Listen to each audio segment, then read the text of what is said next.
Welcome to the Rim Brake Rodeo. We hope this video helps.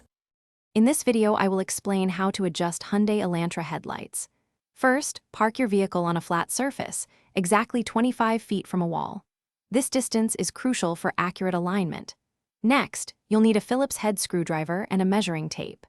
Before you begin, double-check that your tire pressure is set to the manufacturer's recommended specifications.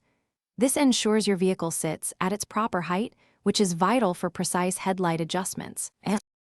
Now, let's prepare your wall. Measure the height from the ground to the very center of each headlight lens. Transfer these measurements to the wall, marking a horizontal line for each headlight.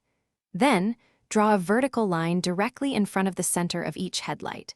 Finally, draw a second horizontal line exactly 2 inches below your initial headlight center lines.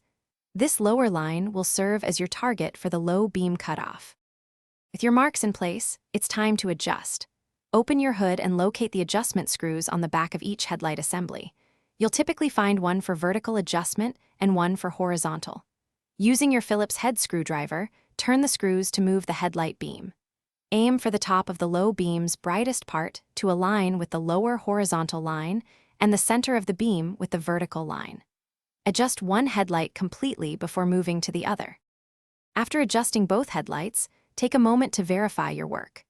Turn on both your low and high beams to ensure they are properly aligned and provide clear visibility without blinding oncoming traffic. Regular checks of your headlight alignment are important for safe night driving and to maintain optimal illumination. For other great deals, and to check out those darn tough socks with a lifetime warranty, make sure to look at the links in the description below. Thanks for watching. Thanks for watching.